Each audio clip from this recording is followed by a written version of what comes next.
Hello everyone, कैसे हैं आप सब। मैं हूं शिवा गुप्ता। उम्मीद है सब लोग मस्त होंगे, अपनी पढ़ाई एकदम बढ़िया से कर रहे होंगे।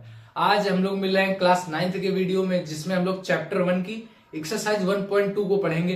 हमने इसकी एक एक्सरसाइज एक वीडियो करवा दी है, जिसमें हमने पूरा बेसिक नंबर सिस्टम कितने प्रकार के होते हैं, परिमेय संख्या क्या है, अपरिमेय संख्या क्या है, काल्पनिक संख्या क्या है, प्राकृत संख्या क्या है, पूर्ण संख्या क्या है, पूर्णांक क्या है, ये सारी चीजें हमने एकदम बढ़िया से समझी हैं, करी हैं। एक्सरसाइज 1.1 को भी हमने बहुत अच्छे से किया है उसमें। आज हम लोग दूसरी वीडियो में एक्सरसाइज 1.2 को करेंगे, जिसमें 4 ही 5 सवाल हैं, बहुत जल्दी हो जाएगा। हर चीज को एकदम बेसिक से समझेंगे। जो डायग्राम वाले सवाल है, √2, √5, उसको एकदम बढ़िया से करेंगे, आपके दिमाग में एकदम छप जाएगा, जीवन में कभी नहीं भूलेंगे। ठीक है, चलिए शुरू करते हैं। ये जो आपकी एक्सरसाइज 1.2 है, इसका जो पहला पार्ट है, कह रहा है, पहला जो क्वेश्चन है, कह रहा है जो नीचे कथन दिए गए हैं ये सत्य है कि असत्य है, हमें ये बताना है। उसके बाद में कह रहा है फिर उसका कारण भी बताइए कि वो सत्य है तो क्यों सत्य है, असत्य है तो क्यों असत्य है। तो आपका जो पहला क्वेश्चन है वो ये कह रहा है, प्रत्येक अपरिमेय संख्या एक वास्तविक संख्या होती है, हमें चेक करना है। तो प्रत्येक अपरिमेय संख्या एक वास्तविक संख्या होती है कि नहीं। देखिए, बहुत ही इजी क्वेश्चन है। जो हमारी वास्तविक संख्या होती है, रियल नंबर होती है, इसके दो भाग होते हैं, परिमेय संख्या और अपरिमेय संख्या। परिमेय संख्या और इसका दूसरा भाग होता है अपरिमेय संख्या।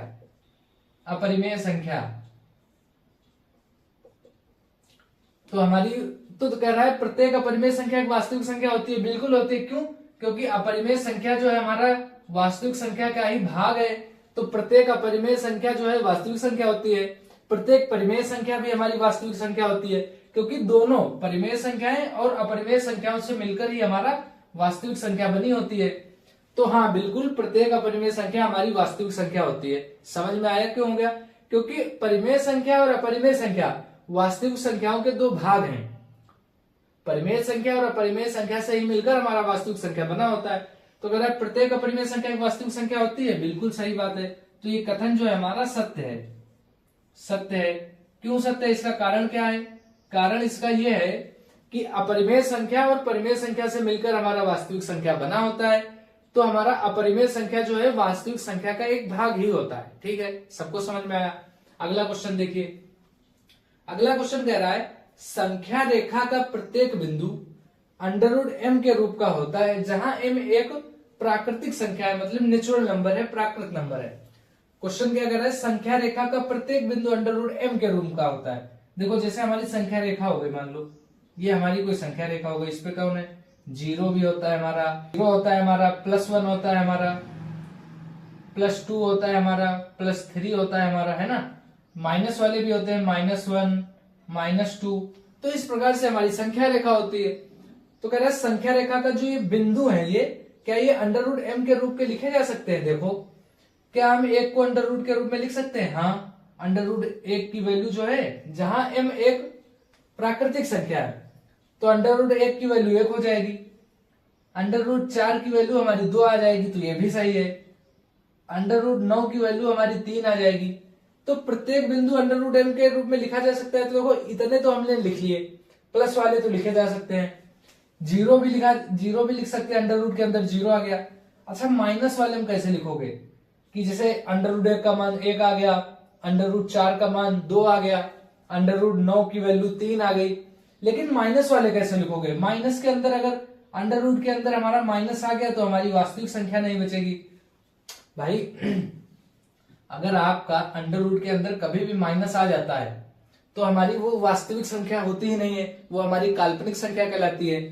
और कह रहा है संख्या रेखा का प्रत्येक बिंदु √m के रूप में लिखना है हमें, तो नहीं लिख सकते। √ के में पॉजिटिव वाले लिखे जा सकते हैं, लेकिन निगेटिव वाला हम लोग नहीं लिख सकते। तो इस वजह से ये जो है हमारा असत्य है। कैसा है? असत्य है। असत्य क्यों है? क्योंकि जो कोई भी प्राकृत संख्या ऐसी है नहीं। प्राकृतिक संख्या क्या मतलब है? 1, 2, 3, 4, 5, 6, 100, 200, ये हमारी प्राकृतिक संख्या है। अब यहाँ पर भी आप प्राकृतिक संख्या के रूप में चाहे कुछ भी लिख लो, 4 लिख लो, चाहे 2 लिख लो, कुछ भी लिख लो, बाहर कभी निगेटिव का आएगा ही नहीं भाई। अंदर आप पॉजिटिव लिख रहे हो, निगेटिव का बाहर कैसे आएगा? कभी नहीं आएगा। तो इस वजह से असत्य है, क्योंकि किसी भी कारण आप लोग क्या लिखेंगे? असत्य है। क्यों? क्योंकि किसी भी प्राकृत संख्या का वर्गमूल कभी भी निगेटिव नहीं हो सकता। कारण समझ में आया? किसी भी प्राकृत संख्या का वर्गमूल कभी भी ऋणात्मक नहीं हो सकता। ये आपका आंसर हो गया। तो ये भी क्वेश्चन आपका हो गया। अगला क्वेश्चन आपसे क्या कर रहा है, ध्यान से देखिए।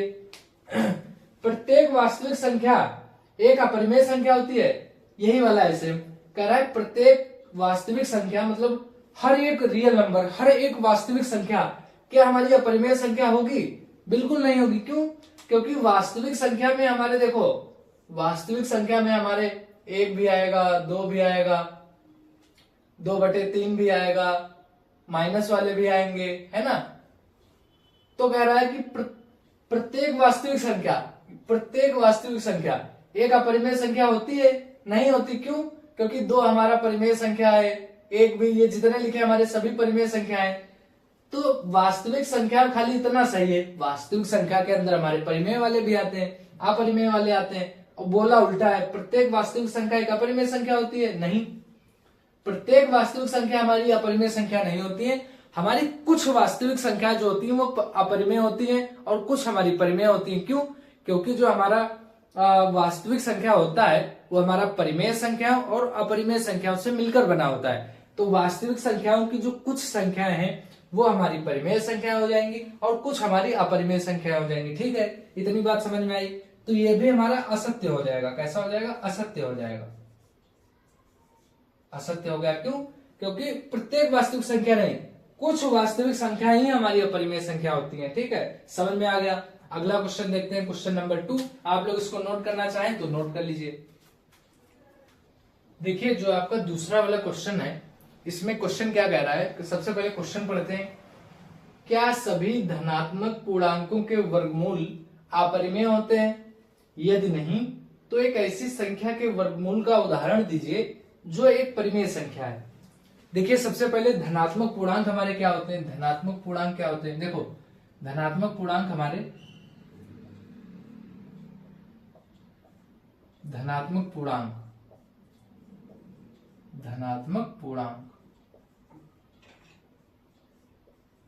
देखिए पूर्णांक क्या होता है, जैसे हमारे माइनस वाले हो गए, -3, -2, -1, 0, 1, 2, 3। तो ये हो गए हमारे ऋणात्मक पूर्णांक और ये हो गए हमारे धनात्मक पूर्णांक। और हमें कह रहा है केवल धनात्मक पूर्णांकों के लिए, तो केवल धनात्मक पूर्णांक हमारे ये हो गए, निगेटिव वाले हमें नहीं लेना है। तो केवल ऋणात्मक धनात्मक पूर्णांक हमें लेना है, जैसे प्लस का +1, 2, 3, ये सब हमारे धनात्मक पूर्णांक है। ठीक है, कह रहा है क्या सभी धनात्मक पूर्णांक के वर्गमूल अपरिमेय होते हैं?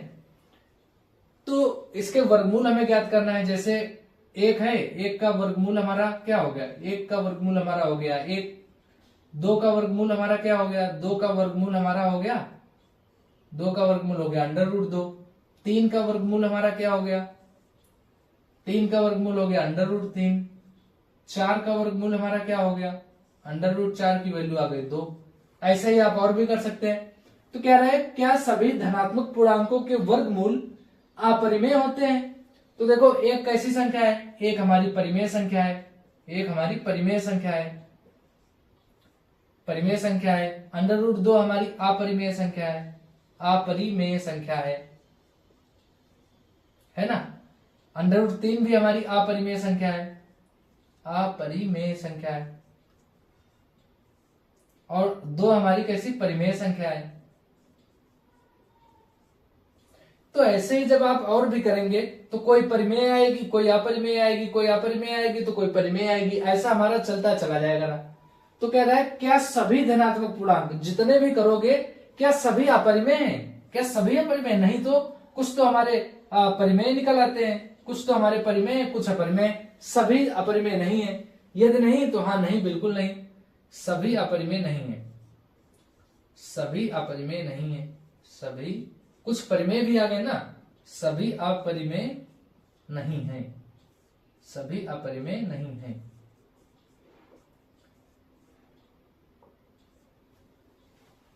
तो एक ऐसी संख्या के वर्गमूल का उदाहरण दीजिए जो एक परिमेय संख्या है। तो देखो 1 का भी वर्गमूल हमारा परिमेय संख्या आया था। इस प्रकार से 1 का भी उदाहरण दे सकते हो आप, 4 का भी आप उदाहरण दे सकते हो, 2 आया था। 2 हमारी एक परिमेय संख्या है, क्यों? क्योंकि उसको 2/1 लिख सकते हो, इसको 1/2 लिख सकते हो। ऐसी बहुत सारी एग्जाम्पल हो जाएंगी। हमसे एक ही पूछा था तो हमने एक हम लिख देंगे कोई। तो ये क्वेश्चन समझ में आ गया। देखो जब 1 2 3 4 5 6 सबका करोगे तो कुछ परिमेय आएंगी, कुछ अपरिमेय आएंगे, है ना। तो सभी तो हमारी अपरिमेय आए नहीं, सभी तो अपरिमेय आए नहीं। तो ये जो हमसे पूछा था क्वेश्चन, इसका आंसर होगा नहीं, नहीं होगा। तो सभी अपरिमेय नहीं है। फिर कह रहा था एक एग्जाम्पल बताइए जिसका वर्गमूल एक परिमेय संख्या है। तो एक क्या, 2 एग्जाम्पल देखो। 1 का भी वर्गमूल हमारा 1 है जो कि परिमेय संख्या है। 4 का भी वर्गमूल हमारा 2 है जो कि एक परिमेय संख्या है। तो हमने एग्जाम्पल दे दिए। अब हम तीसरे क्वेश्चन पे चलते हैं, जो कि बहुत ही मजेदार, बहुत ही अच्छा क्वेश्चन है तीसरा वाला। जल्दी से इसको नोट कर लीजिए, फिर आगे बढ़ते हैं। तो आपका तीसरा क्वेश्चन है, कह रहा है संख्या रेखा पर √5 को निरूपित कीजिए। कैसे करोगे? जैसे हमारी कोई संख्या रेखा होती है, ये संख्या रेखा है, आप इस पर 0 दिखा लोगे, 1 दिखा लोगे, 2 दिखा लोगे, है ना, -1 दिखा लोगे। आपसे कहते हैं इस संख्या पर कोई 1.7 को निरूपित कीजिए। कैसे करोगे? आपसे कहते कोई 1.4 को निरूपित कीजिए, आपसे कहते कोई √2 को निरूपित करो, √3 को निरूपित करो, √5 को करो। तो इस संख्या पर इन सबको आप कैसे निर्धारित करोगे, कैसे स्थान दोगे, यही हमारा इस क्वेश्चन में हम लोग सीखेंगे कि संख्या रेखा पर √5 को हम लोग कैसे निरूपित करेंगे। इससे हम लोग फिर सारे करना सीख जाएंगे। तो किस प्रकार से करेंगे इसको? सबसे पहले आपको पाइथागोरस प्रमेय पता होनी चाहिए। क्या होती है पाइथागोरस प्रमेय? जैसे मान लीजिए आपका कोई त्रिभुज होता है, त्रिभुज मान लीजिए ये चतुर्भुज है आपका, ये बन गया त्रिभुज, और ये कोण आपका 90 डिग्री होना चाहिए, ठीक है। तो ये मान लीजिए इसको थोड़ा हम जो है डॉट डॉट डॉट कर दे रहे हैं। तो ये कोई त्रिभुज है आपका, है ना। तो अगर ये है आपका ए बी सी और डी, ये मान लीजिए आपका ए बी है, बी सी ए सी, ये मान लीजिए आपका 1 है, ये भी 1 है। तो आपसे कोई पूछे कि ए सी कितना होगा, तो आप कैसे बताएंगे? आप कहेंगे पाइथागोरस। पाइथागोरस प्रमेय हमारी क्या होती है? ए सी का स्क्वायर बराबर ए बी का स्क्वायर प्लस बी सी का स्क्वायर। यही होता है ना, कर्ण का स्क्वायर बराबर आधार का स्क्वायर प्लस लंब का स्क्वायर। ये होती है हमारी पाइथागोरस प्रमेय। तो यहां से AC हमारा क्या आ जाता है? AC बराबर आ जाता है हमारा अंडर रूट के अंदर, देखो वर्गमूल ले लोगे दोनों तरफ, ऐसे और ऐसे, तो इससे ये कट जाएगा तो AC आ जाएगा, तो उधर वर्गमूल चला जाएगा, तो AB square plus BC square. ये होती है आपकी पाइथागोरस प्रमेय, कर्ण का सूत्र होता है ये, ठीक है। ये आपका याद कर लीजिए, ये होती है हमारी पाइथागोरस प्रमेय। अब आप कर्ण कैसे निकालोगे? AC को, AC को आप कैसे निकालोगे? AC बराबर अंडर है, अंडर लगा दो, AB का स्क्वायर यानी 1 का स्क्वायर 1 कर दोगे, प्लस BC का स्क्वायर, BC 1 है हमारी, 1 कर दोगे, 1 का स्क्वायर, तो कितना आ जाएगा? अंडर के अंदर 1 का स्क्वायर 1 प्लस 1 का स्क्वायर 1 बराबर अंडर रूट 2। तो ये कर्ण आ जाएगा आपका अंडर रूट 2। अच्छा, इसी प्रकार से अगर यहाँ पर कुछ और होता, मान लीजिए यहाँ पर 1 की जगह 2 होता, यहाँ पर 2 होता, तब ये वाला उत्तर कितना आता आपका? देखो यहाँ पर अगर 2 होता तो आपका कर्ण कितना आता? तो आप कहोगे भैया फार्मूला में सूत्र, फार्मूला में वैल्यू रख देंगे, AC की वैल्यू जी। हमने कहा बिल्कुल ठीक है। तो आप कहेंगे AC बराबर अंडर रूट 2 का स्क्वायर प्लस 1 का स्क्वायर बराबर आ जाएगा आपका 2 का स्क्वायर 4 प्लस 1 का स्क्वायर 1। तो AC बराबर आपका आ जाएगा अंडर रूट 5, है ना। AC बराबर आ जाएगा आपका अंडर रूट 5। तो यही तो कह रहा है, बस यही हमने यहां पर लगाना है। तो आप सीख गए। अगर हमें किसी कर्ण की वैल्यू अंडर रूट 5 लानी है तो हमको एक भुजा 2 माननी पड़ेगी, एक 1 मानना पड़ेगी, तभी हमारे पास अंडर रूट के अंदर 5 आएगा। हमसे क्वेश्चन में भी बोला है कि अंडर रूट 5 को निरूपित कीजिए, तो कुछ हम इस प्रकार का सिस्टम बनाएंगे अभी पर। तो ये आपको समझ में आ गया होगा। इसको इरेज कर दें हम लोग, ठीक है, इसको इरेज कर देते हैं। यहां से आपका जो कर्ण है, कर्ण आ जाएगा AC बराबर आपका अंडर रूट के अंदर 2 का स्क्वायर प्लस 1 का स्क्वायर, तो ये आ जाएगा आपके पास अंडर रूट के अंदर 5। इस प्रकार से हम लोग अंडर रूट 5 की वैल्यू निकाल ली। अब हमें संख्या रेखा पर अंडर रूट 5 को, इसके लिए आपके पास एक स्केल होनी चाहिए, एक चांदा, एक प्रकार, ये सारी चीजें आपको होना। देखिए कैसे करते हैं। संख्या रेखा पर अंडर रूट 5, तो एक हमारे पास संख्या रेखा होनी चाहिए। एक संख्या रेखा खींच लिए,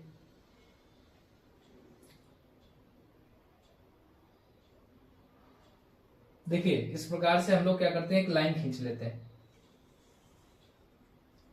लाइन सीधी है, देखते हैं सीधी है कि नहीं। अभी कुछ टेढ़ी है लाइन, ठीक है, तो इसको थोड़ा और सीधा करने का प्रयास करते हैं। ठीक है, इस प्रकार से आप लोग एक लाइन खींच लीजिए। फिर क्या कीजिए, इसको जो है इस प्रकार से कहीं पे जीरो मान लीजिए। मान लीजिए हमने यहां पर एक जीरो मान लिया। आप लोग कहीं पे भी जीरो मान सकते हैं ना, क्योंकि ये लाइन की कोई लेंथ तो है नहीं, ये तो इनफाइनाइट इसकी लेंथ होती है, तो हम लोग कहीं पे भी जीरो मान लिए। ठीक, अब कुछ दूरी पर 1 सेंटीमीटर मान लो। एक के लिए आप कुछ भी दूरी ले लीजिए, उसको 1 मान लीजिए।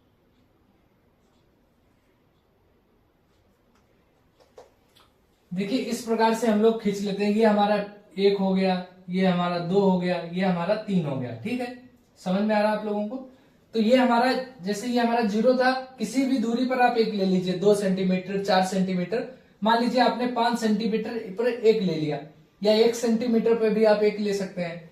तो 0 से 1 हो गया हमारा। जितनी दूरी ये माने उतनी ही दूरी पर कुछ निशान लगा लो, उतनी ही दूरी पर फिर एक 2 ले लिया, उतनी ही दूरी पर 3 ले लिया। इतना सबको समझ में आया होगा। अब क्या करते हैं, हमें √5 निरूपित करना है। तो देखो ये तो हमारा 2 बन गया, ये हमारा 2 बन गया। अब हमें एक और बनाना है, तो यहां पर एक लंब डालेंगे हम लोग, एक 90 डिग्री का। तो एक अपना चांदा लिया हम लोग, इसको चांदा बोलते हैं, चांदा लिया।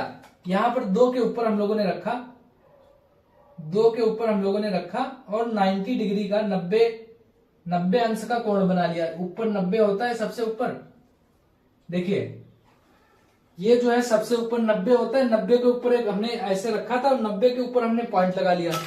अब क्या करते हैं हम लोग, इसको इस प्रकार से जो है मिला देते हैं ऊपर, एक सीधी रेखा 90 डिग्री का एक कोण बना दिया। और जितनी दूरी पर आप लोग एक माने थे, उतनी ही दूरी पर निशान लगा दीजिए। देखिए हम आपको दिखा रहे हैं अभी, जितनी दूरी पर आप 0, 1, 2, 3 माने थे, जितनी दूरी ये थी 0 से 1, उतनी ही हमें एक ही बनाना है ना। तो जितनी दूरी ये थी उतनी ही दूरी पर एक निशान बना लिए। तो अब हमारा ये देखो, ये 2 था, ये 1 था, तभी हमारा √5 आया था।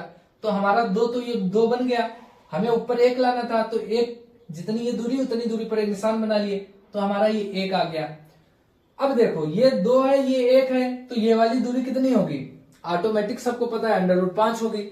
तो इसको हम लोग फिर से मिला देते हैं। देखो ये 0 से हम लोग इस निशान को मिला देते हैं, ये हमारा बन गया फिगर। देखो अभी हम लोग करते क्या है, देखो ये 1 को हम लोग बिगाड़ दें, 1 को बिगाड़ सकते हैं। ठीक, ये हमारा 1 था, तो हमारा अब ये डायरेक्ट 2 बन गया, और ये हमने 1 यूनिट लिया था, 1 यूनिट। तो जब ये 2 है, ये 1 है, और ये 90 डिग्री हम लोगों ने बनाया था, 90 डिग्री, ठीक है। तो ये कितना आएगा, आप कहोगे भैया ये 2 था, ये 1 था, ये 90 डिग्री है, पाइथागोरस लगाएंगे, √5 निकालेंगे। तो इसकी वैल्यू आप लोग √5 निकालना पहले से ही जानते हैं, हमने आपको पहले बता दिया था। तो ये 5 आ गया आपको। देखिए जो √5 की वैल्यू होती है वो हमारी कितनी होती है, देखो √5 की वैल्यू 2 और 3 के बीच में होगी। देखो 2 से 3 के बीच में होगी √5 की वैल्यू। देखिए हमारा 2 का स्क्वायर कितना होता है, 2 का स्क्वायर 4 होता है, और 3 का स्क्वायर हमारा होता है 9। तो इसका मतलब √5 की वैल्यू हमारी 2 और 3 के बीच में है। ठीक है, तो √5 जो आएगा हमारा, वो कहीं 2 और 3 के बीच में आएगा। इससे हमें ये सीखने को मिला कि √5 की वैल्यू 2 और 3 के बीच में आएगी।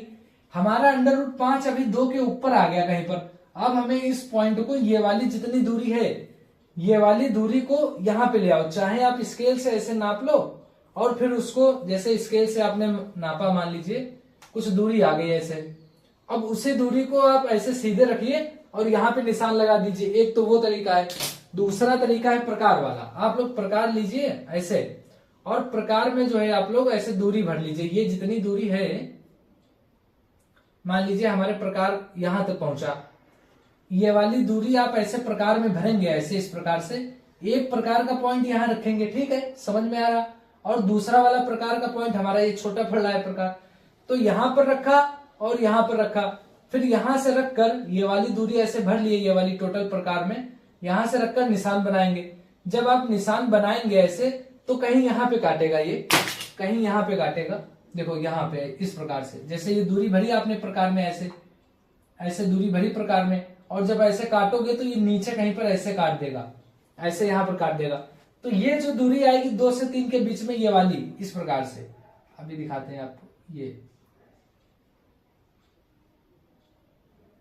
ये हमारी √5 है। ये हमारी कितनी है? √5 है।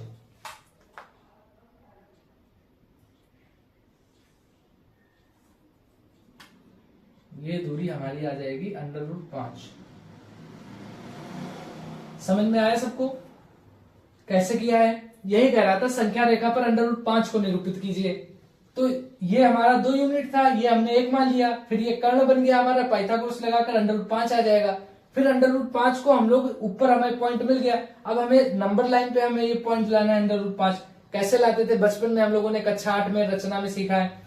ये वाली दूरी को आप प्रकार में भरेंगे, ऐसे प्रकार में ये वाली दूरी भर ली है ऐसे, ठीक है ये। और फिर प्रकार को यहीं पे रखना है, प्रकार को ऐसे, और ऐसे घुमा दोगे तो ये पॉइंट कहीं इस प्रकार से यहाँ पे काट देगा।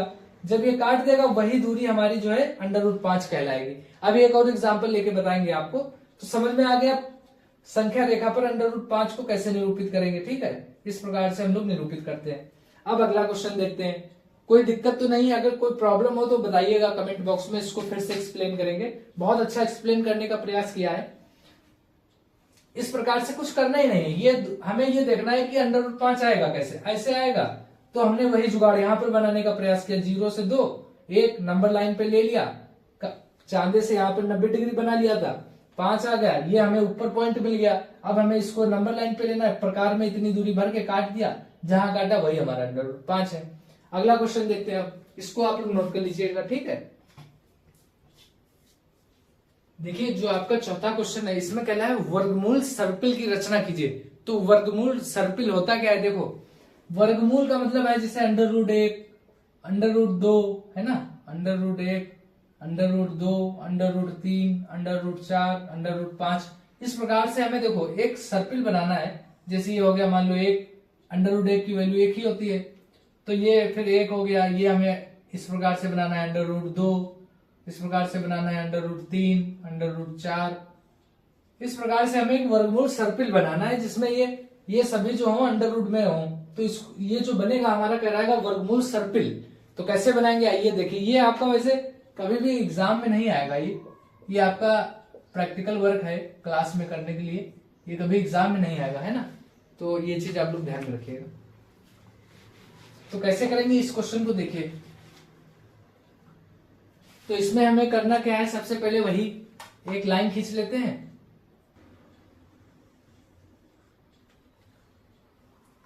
एक लाइन खींच लिए, ठीक है। फिर हमें ये एक पॉइंट हमने ले लिया 0। किसी भी दूरी पर आप एक पॉइंट ले लीजिए, किसी भी दूरी पर आप एक पॉइंट लगा लीजिए। मान लीजिए 5 सेंटीमीटर, 1 सेंटीमीटर, जो भी आपको अच्छा लगे। हमें आपको दिखाई दे इसलिए थोड़ी ज्यादा दूरी पर लगाना पड़ता है। हमने 10 सेंटीमीटर पर पॉइंट लगा लिया। 10 सेंटीमीटर को हमने 1 यूनिट मान लिया। अब हमें करना क्या है? तो हमारा ये 1 आ गया, वही सेम प्रोसेस। देखो, ये हमारा 1 है, ये हमारा 1 है, तो ये हमारा कितना आ जाएगा? ये हमारा आ जाएगा √2। पाइथागोरस प्रमेय से सबको पता है, ठीक है। तो ये हमारा 1 है। 1 हम लोग फिर से प्रकार लेते हैं अपना चांदा से हम लोग करते क्या है? 90 डिग्री पर हम लोग एक पॉइंट लगा लेते हैं। 90 डिग्री पर हम लोग एक पॉइंट लगा लेते हैं। 90 डिग्री पर ये आपका हो गया 90 डिग्री, ठीक है। चिपक जाता है तो छूटता नहीं है जल्दी से। तो हमारा ये जो पॉइंट हो गया, ये 90 डिग्री पे बन गया हमारा, कुछ 90 डिग्री की एक लंब हो गया। ये जितनी दूरी माने हो, 1 यूनिट यहां मानना, 1 यूनिट यहां भी, तो 1 यूनिट यहां, 1 यूनिट यहां भी। तो 1 यूनिट जितनी दूरी ये माने उतनी ही दूरी पर पॉइंट ले लो अपना। तो हमने 10 सेंटीमीटर माना था, तो 10 पे पॉइंट ले लिया। तो हमारा ये जो है 1 यूनिट ये भी हमारा बन गया। अब हमें जब ये 1 है, ये हमारा √2 आता है, तो इसको जोड़ देते हैं हम लोग। ये हमारा आ गया √2, तो ये आपका आ गया √2, ठीक है। फिर √2 आ गया। अब हमें √3 भी लाना है, ठीक है। कैसे लाओगे? देखो, जितना ये वाला हमारा √2 है, √2 आ गया। अब हमें √3 बनाना है। तो √3 आप कैसे बनाएंगे? देखो, अंडर रूट 3 बनाना है आपको। ये मान लीजिए आपका कोई है, अगर ये आपका अंडर रूट 2 है और ये आप एक ले लो, तो अब ये निकालना जरा AC, ABCD। AC कैसे निकालोगे? AC बराबर अंडर रूट के अंदर आधार का स्क्वायर, अंडर रूट 2 का स्क्वायर प्लस लंब का स्क्वायर।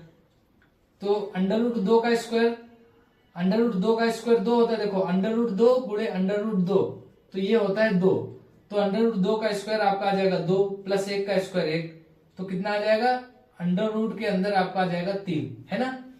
तो यही दो, अगर अंडर रूट 2 यहाँ है तो हम लोग एक भी उसके लंब में एक बनाना पड़ेगा। ये 90 डिग्री होता है ना, ये 90 डिग्री होता है, तो अंडर रूट 2 के 90 डिग्री पर एक बनाना पड़ेगा। तो ये अंडर रूट 2 तो है हमारे पास, अंडर रूट 2 तो है आपका हमारे पास, लेकिन एक नहीं है, इसके 90 डिग्री पर एक बनाना पड़ेगा। तो 90 डिग्री हम लोग बना लेते हैं। देखो ये जो लाइन थी ये वाली, ये जो लाइन है ये लंबी लंबी ये, तो इस पर 90 डिग्री का कोण बना लो। इस प्रकार से चांदा को रखा और 90 डिग्री का पॉइंट ले लिया है ये। तो इस प्रकार से हम लोग जो है पॉइंट ले लिया और फिर स्केल से हम लोग इसको जोड़ देते हैं यहां से, तो 90 डिग्री का कोण बन जाएगा हमारे पास।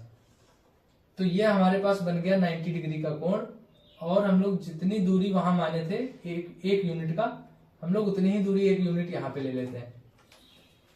हमें यहाँ पर भी अंडर रूट 2 एक लेना है, अंडर रूट 2 और 1, तो एक जितनी ये वाली 1 माने उतनी ही दूरी ये वाली 1 ले लो, तो ये हमारा 1 यूनिट हो गया। अब देखो ये हमारा 90 डिग्री अभी बनाया है, 90 डिग्री अभी बनाया हम लोगों ने, तो ये अंडर रूट 2 हो गया, ये 1 हो गया, बीच में 90 डिग्री का कोण है, तो ये हमारा कर्ण निकल के आएगा। तो ये जो दूरी होगी इसको हम लोग आपस में मिला देते हैं, इसको मिला दीजिए। ये आपका कितना बन गया? ये बन गया आपका अंडर रूट 3। अगर आपसे कहता कि संख्या रेखा पर अंडर रूट 3 की रचना करो, तो हम लोग क्या करते? यहां पर अपना प्रकार रखते और ऐसे प्रकार में दूरी भर लेते और फिर इसको ऐसे घुमा देते, जहां पर ये काटता वही हमारी दूरी जो है अंडर रूट 3 की होती। समझ में आ रहा है? जैसे हम लोगों ने अंडर रूट 5 का बनाया था, तो अंडर रूट 5 का थोड़ा सिंपल था, अंडर रूट 3 में इतना प्रोसेस आपको करना पड़ेगा, फिर प्रकार में ऐसे भरना, उस राख से ऐसे लगा देना, आपका अंडर रूट 3 आ जाएगा। अब अंडर रूट 4 बनाना है, तो अंडर रूट 4 कैसे आता है? देखो अगर यहां पर मान लीजिए अंडर रूट 3 कर दें हम लोग, अंडर रूट 3, तो हमारा कर्ण AC बराबर कितना आ जाएगा? अंडर रूट के अंदर भुजा का स्क्वायर मतलब आधार का स्क्वायर प्लस लंब का स्क्वायर 1 का स्क्वायर, तो बराबर अंडर रूट 3 का स्क्वायर 3 आ जाएगा प्लस 1 का स्क्वायर 1 आ जाएगा, तो ये आ जाएगा अंडर रूट के अंदर 4, और जिसकी वैल्यू होती है 2। तो ये समझ में आ गया। अब देखो अंडर रूट 3 गुणे अंडर रूट 3, ये होता है आपका 3। कोई भी दो संख्याएं अगर अंडर रूट में गुणा में है सेम, तो वही संख्या बाहर हो जाती है। तो ये देखो अंडर रूट 3 है और फिर अंडर रूट 3 यहाँ है अगर, तो यहाँ भी हमें 1 बनाना पड़ेगा, तब ये दूरी जो हमारी आ जाएगी ये अंडर रूट 4 आ जाएगी। तो हमें 3 तो है हमारे पास, लेकिन हमारे पास अभी 1 नहीं है, 1 हमें 90 डिग्री पर 1 बनाना पड़ेगा। तो हम लोग फिर से ऐसे अपना चांदा रखे, चांदा को रखा और 90 डिग्री का कोण बना लिया इस प्रकार से। ठीक है, 90 डिग्री का हम लोगों ने कोण बना लिया, बहुत सिंपल होता है। 90 डिग्री का कोण बनाया और फिर इसको जो है जोड़ दिया, इसको जो है इस प्रकार से हम लोगों ने जोड़ दिया।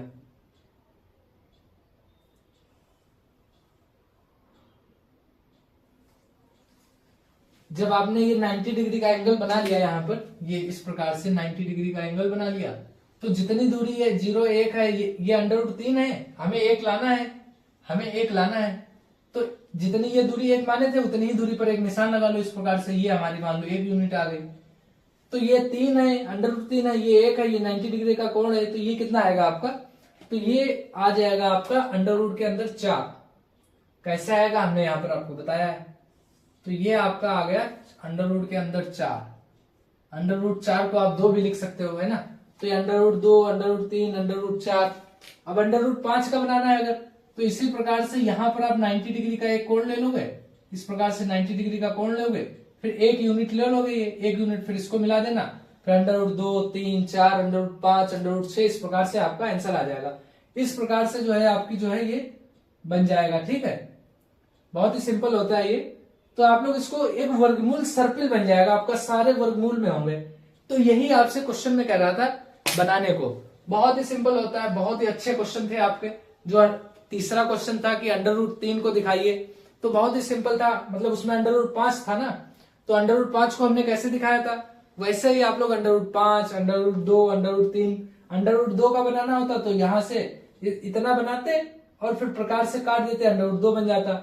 √3 को यहां तक प्रोसेस सेम रखते, फिर ऐसे प्रकार में बढ़ते, ऐसे काट देते, √3 बन जाता। बहुत ही सिंपल होते हैं, बस अगर आपको एक बार समझ में आ जाए तो आपको मजा आता है, ऐसे क्वेश्चन करने में बहुत मजा आता है, ठीक है, क्योंकि थोड़ा अच्छा लगता है करने में, सारा अपना नॉलेज यूज होता है।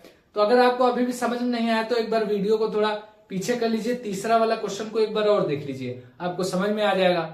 ठीक है, तो हमारी एक्सरसाइज यहीं पे ये कंप्लीट होती है। आपको अगर कहीं पे डाउट रह गया है तो आप हमारे व्हाट्सएप ग्रुप, टेलीग्राम ग्रुप से जुड़ के अपना डाउट पूछ सकते हैं। आप अपना कोई भी सुझाव देना चाहते हैं कमेंट बॉक्स में बता सकते हैं। तो मिलते हैं हम लोग अगली वीडियो में, जिसमें हम लोग एक्सरसाइज 1.3 को सॉल्व करेंगे। आप लोग बने रहिए, पढ़ते रहिए, मस्त रहिए, ठीक है। मिलते हैं अगले वीडियो में। Thank you to all.